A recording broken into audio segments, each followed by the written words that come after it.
السلام علیکم ورحمۃ اللہ وبرکاتہ. بسم اللہ اللہم صلی علی محمد وعلی آل محمد کما صلیت علی ابراہیم وعلی آل ابراہیم انک حمید مجید. اللہم بارک علی محمد وعلی آل محمد کما بارکت علی ابراہیم وعلی آل ابراہیم انک حمید مجید. ترمذی کی روایت ہے 2521 اور 2522. روایت ہے معاذ جہنی سے کہ نبی کریم صلی اللہ علیہ وسلم نے فرمایا جس نے دیا اللہ کے لیے، کچھ بھی دیا ہے، یعنی کہ جو بھی خرچ کیا اللہ کے لیے، اور روکا اللہ کے لیے، اور محبت کی اللہ کے لیے، اور عداوت کی یعنی دشمنی کی اللہ کے لیے، اور نکاح کیا اللہ کے لیے، سو پورا ہو گیا اس کا ایمان. اب یہاں بظاہر تو 4 چیزیں ہیں، لیکن اس کی تفصیل بہت لمبی ہے، جس کی مختصراً میں آپ کے سامنے کرتا ہوں تاکہ اس کی وضاحت ہو جائے. محبت جہاں تک اس میں تعلق ہے کہ محبت اور عداوت یعنی دشمنی یا بغض، یہ انسان کو، مسلمان کو، ہمیں اللہ کی رضا کے لیے کرنا چاہیے. جہاں محبت ہوگی وہاں بغض اور عداوت اور دشمنی بھی اللہ کے لیے ہوگی.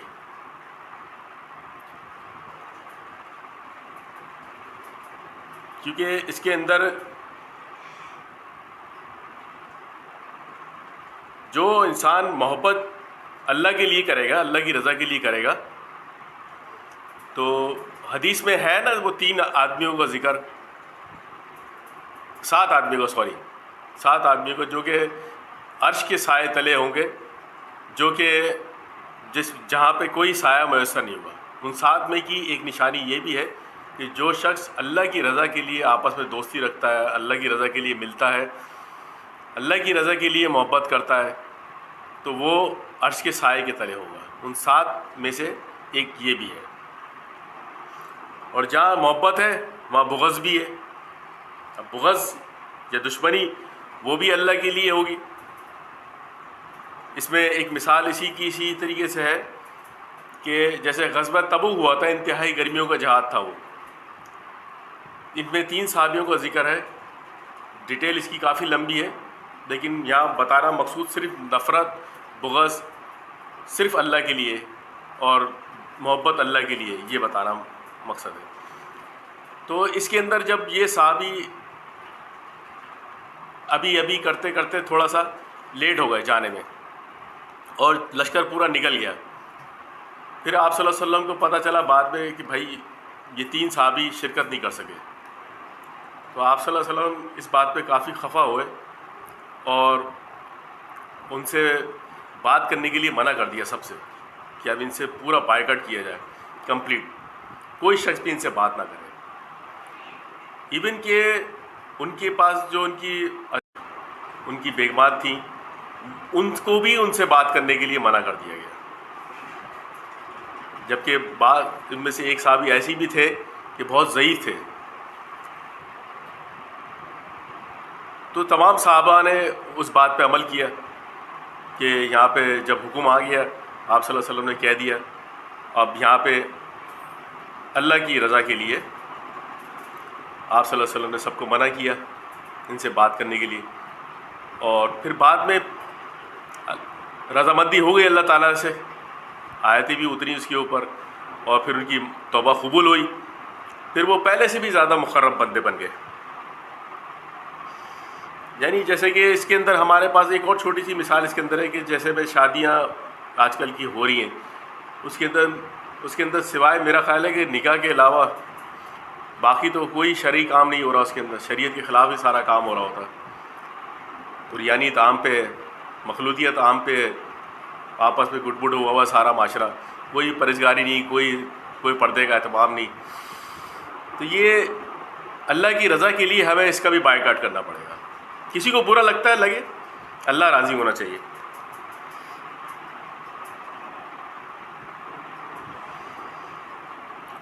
بس شر کوئی بھی ہونا چاہیے، شر ہے اس کا بائیکاٹ کرو. مقصد صرف اللہ کی رضا کے لیے، اور دینا اللہ کی رضا کے لیے یہاں پہ ایک اور آتا ہے اس کے اندر دیکھیے، جس نے دیا اللہ کے لیے، تو اس کے اندر بھی یہی ڈیٹیل ہے کہ اس پہ دکھاوا نہیں ہونا چاہیے. اگر آپ کے اندر دکھاوا آ گیا، اگر آپ یہ چاہ رہے ہیں کہ میں سخی کہلاؤں، تو اس کے اوپر بھی وہ 3 شخصوں کے بارے میں ذکر ہے کہ جو صرف اس لیے دیتا ہے سخی بنا کہ لوگ اس کو سخی جانیں. تو جہنم کی آنکھ دہکانے کے لیے ان 3 اشخاص میں سے یہ ایک بندہ تیار ہے، سمجھے، جس نے دکھاوے کے لیے دیا، دکھاوے کے لیے نہیں دینا، اللہ کی رضا کے لیے دینا. اس میں ایک اور مثال اسی طریقے سے حدیث میں ہے کہ ان صحابی نے اس سائل سے پوچھا کہ تو روزے رکھتا ہے؟ انہوں نے کہا ہاں. تو مانتا ہے لا الہ الا اللہ محمد رسول اللہ؟ انہوں نے کہا ہاں. انہوں نے کہا نماز پڑھتا ہے؟ انہوں نے کہا ہاں پڑھتا ہے. پھر کہا اس سے کہ پھر تیرا حق ہے ہم پہ کہ ہم تیری مدد کریں. یعنی دینا بھی جو ہے اس مستحق سائل کو کہ جو مسلمان ہو اور اللہ کی رضا کے لیے اس کو دیا. اسی طریقے سے ایک آخری میں اس پہ جو کہا گیا ہے ایمان کا مکمل ہونے کے حوالے سے، کہ جس نے نکاح کیا اللہ کے لیے، نکاح کرنا اس کا جو ہے یہ 4 جو عمل بتایا کہ اس کے بعد ایمان اس کا پورا ہو جاتا ہے. اس کے اندر بہت ساری باتیں اس کے اندر شامل ہو جاتی ہیں. نکاح خود ایک بہت بڑی جائز عمل ہے کہ ناجائز چیزوں میں پڑنے کا اگر ڈر ہو تو آپ پہ فرض ہو جاتا ہے نکاح کرنا. نکاح انسان کے ایمان کو مکمل کر دیتا ہے. نکاح سے انسان کا ایمان محفوظ ہو جاتا ہے، رزق میں برکت ہوتی ہے، عصمت کی حفاظت کرتی ہے نکاح. اور بچیوں کو بھی چاہیے کہ ان کے والدین حضرات کو چاہیے کہ اپنی بچیوں کو تربیت دیں کہ اس کو خاوند کے حقوق بتائیں.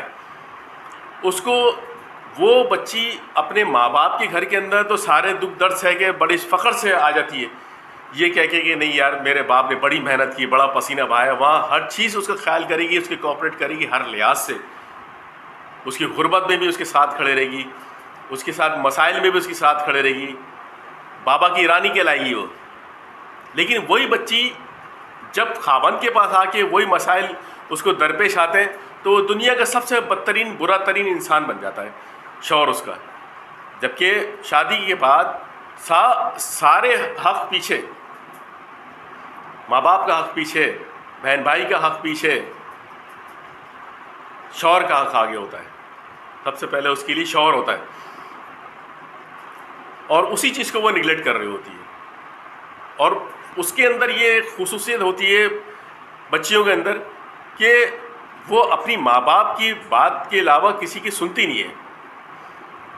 اگر آپ اس کو گھر سے تربیت دے کے بھیجیں گے تو وہی چیز اس کو اپنے شوہر کے گھر میں بھی وہی چیز اپلیکیشن کرے گی. اس کو جو عورت اپنے گھر سے سیکھ کے نہیں آ رہی، اس کو کسی کا باپ بھی اس کو اس کے گھر میں، خاوند کے گھر میں آ کے سکھا نہیں سکتا.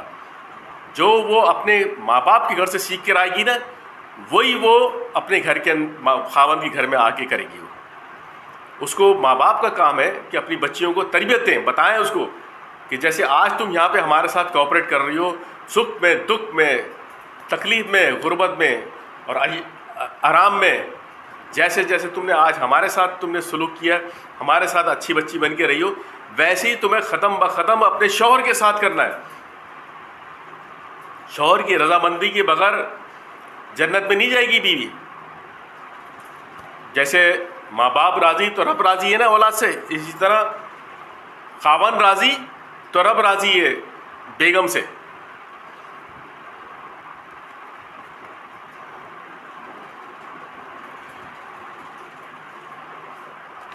شکریہ.